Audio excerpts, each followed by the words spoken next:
Okay, a few months ago, actually it's last year, I think, I did a lot of videos, Second Life videos, in various different locations. Oh, hang on a minute, I've got this freaking on-screen thing. And I used to go to Wylieville. We had the muffins and a friend used to, well, a few of us used to go there, a few friends, and so I wanted to tell you what happened, why I stopped going to Wylieville. I was extremely anxious and I was extremely distressed at the time. We had a little corner shop where I've been going to it for years. Most of my life, and we had this other little corner shop around the corner, just down the road, that I went to many times. Over the years, they changed hands. Different people took the shop over, and these were always paper shops, newspaper shops. Excuse me. And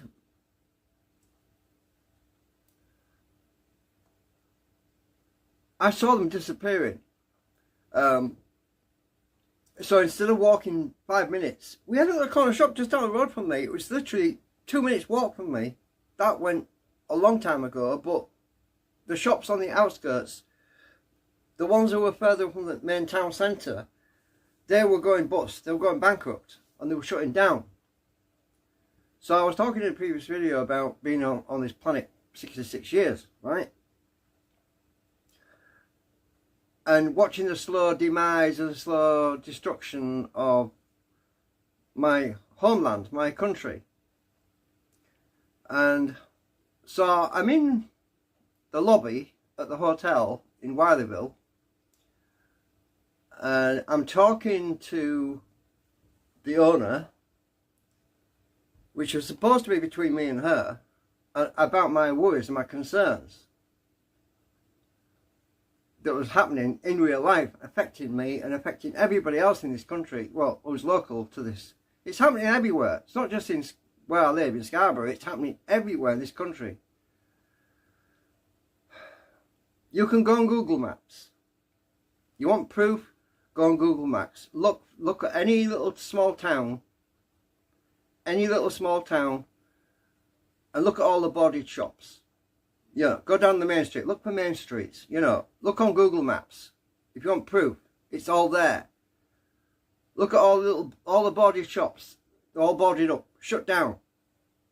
And guess what? They're turning them into flats. And you know what they're for?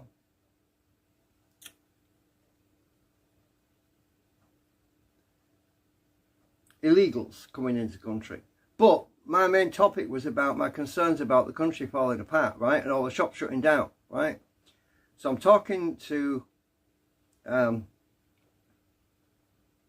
lady at the hotel in the Second Life about the fact that I'm watching my country fall apart. And I was upset about it because instead of walking 2 minutes or 5 minutes or 10 minutes to get to find a little corner shop where you can go and buy your basics, like a bottle of milk or something, or your cigarettes even, right? You find you've got to go further and further and further, and you end up going to the corporate shops, the big shops. And the evidence is all out there. If you look for it, it's there. But people don't look anymore. They don't research. They just spoon-fed everything from the mainstream, which the mainstream doesn't tell you what's going on, really. It's all flicking fog. It's a smoke screen. So I'm talking about this. I just made a few comments about I'm worried about what's happening in my town, and I'm worried because all the shops are shutting down. What are we going to do if all the shops are shut down? You know, I mean, I ain't got a car. I can't even afford the public transport. And next thing I'm getting accused of being called far right.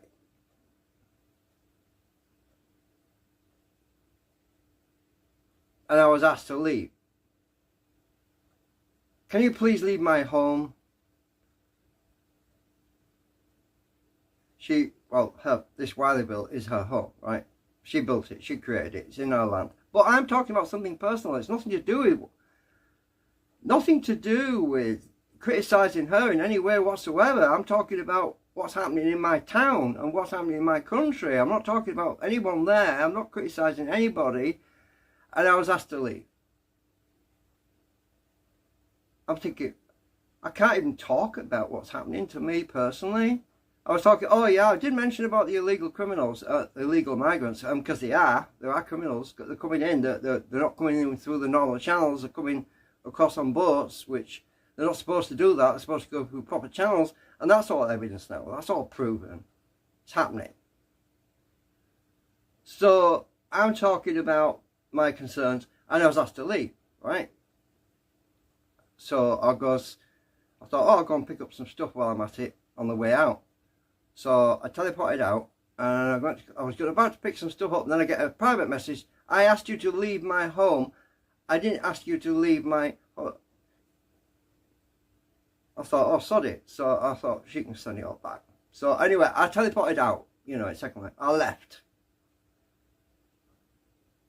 And next thing I know, I've been ejected and all my stuff is set. I was attacked by this person that runs Wylieville because I was upset about what's happening in real life. And you can't talk to these people because they live in a bubble, right? They live in a bubble. There's a lot of bad things going on. So, you know what? Second Life is not your friend. Okay, there are some good places in Second Life, but it's very, very harmful because a lot of people that go there, they've got traumas.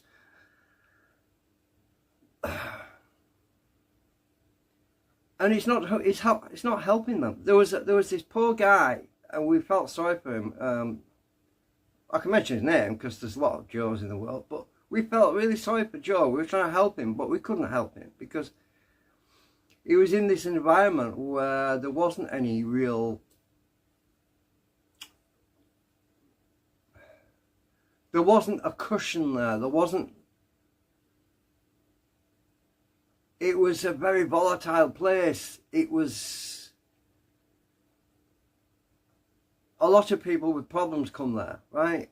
And all it does is mount up problems on top of other problems, and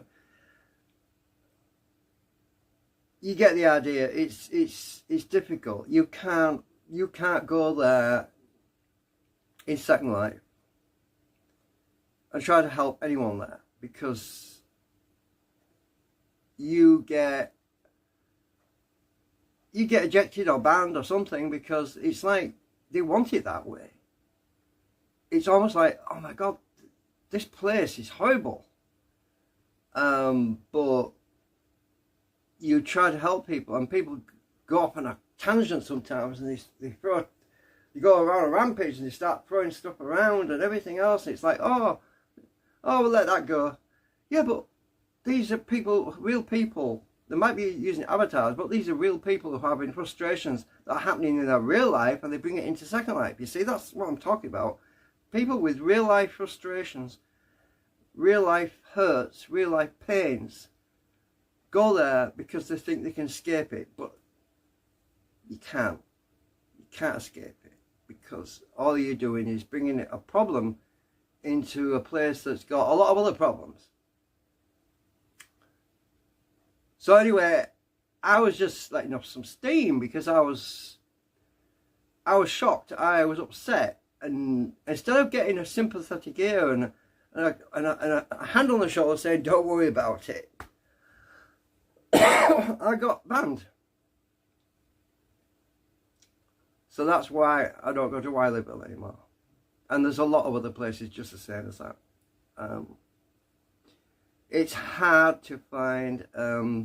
It's hard to find any sanctuary, and that's why we tried to. That's why we tried to create East Sanctuary. By the way, we created East. It was actually my idea, I think, about East Sanctuary, because it was east represents the sunrise coming up in the east.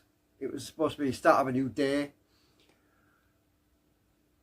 And I was hoping to create some positivity from all that, but that didn't work out because there was multiple angles. Yeah. Some of us wanted different things and there wasn't enough room. It was a bit cramped. We were limited and found that some of the things that we wanted to do were no longer possible, and we had to shrink them down in size, and then, well, that thing fell apart anyway. But I'm not blaming anyone. The system itself was constrained in such a way that it's financial. You know, people can't afford to spend money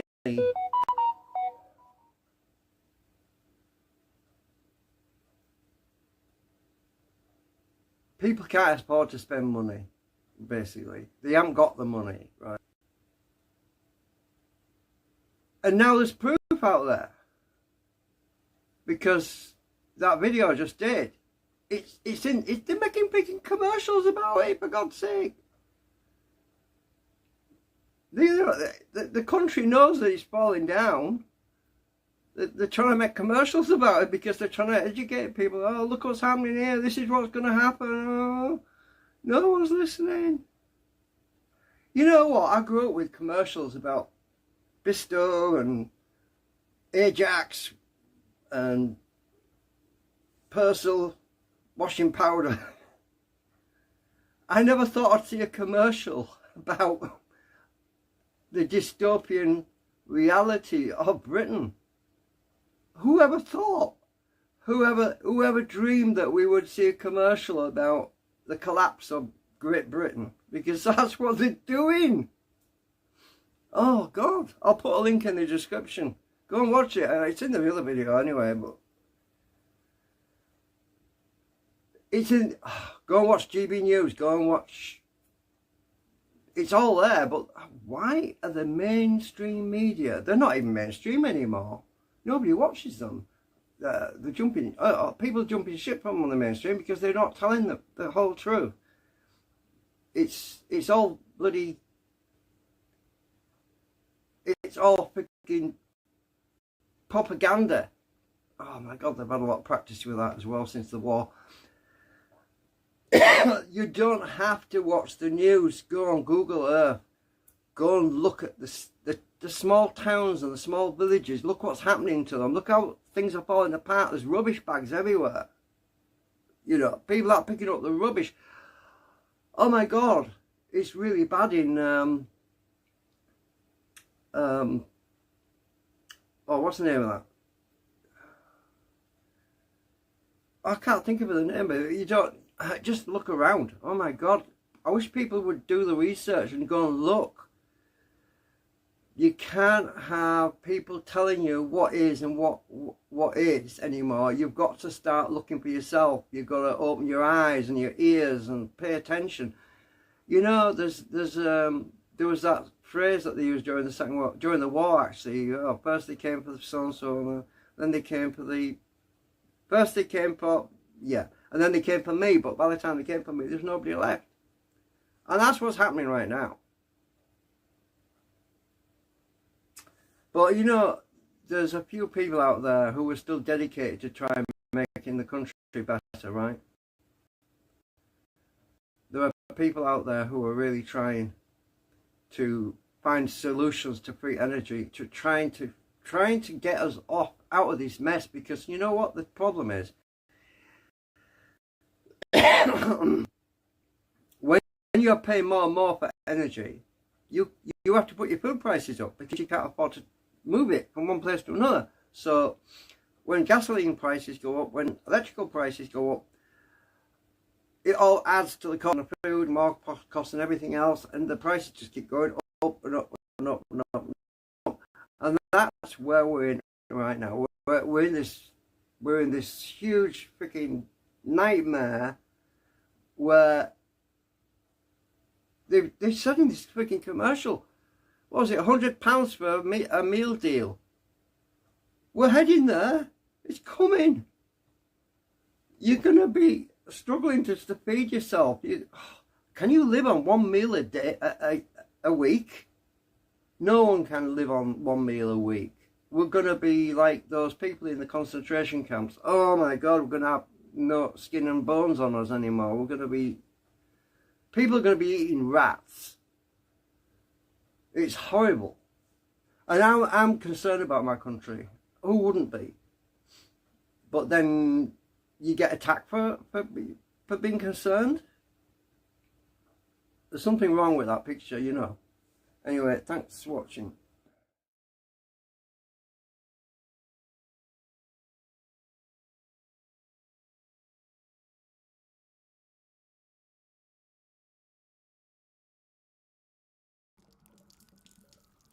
We ain't got no troubles, no reason to complain. 'Cause here in great old Britain, we just love it when it rains. Morning. We're cozy here at home, even though it's not our own. But wait a few more years and who can say? Everything is just fine. Everything is grand. Your life can get no better when you're living by the letter in this pleasant land. Everything is just fine. Everything is great. The streets can't get no cleaner, nor the rat meat any leaner. No, life is just first rate. Everything is just fine. These fish fingers are a steal. Prices up a smidge. Just £100 a meal. Empty purse, but hey, could be worse if there was nothing in the fridge.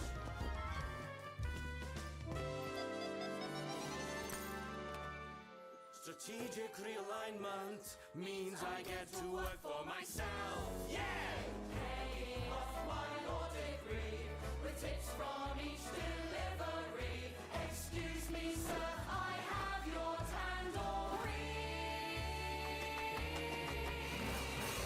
Everything is just fine. Everything is grand. Your life can get no better when you're living by the letter in this pleasant land. Everything is just fine. Everything is great. We're soldiering on. We're doing our bit. We're off to Dubai. It's time to jump ship. We're timing our belts with a stiff upper lip. 'Cause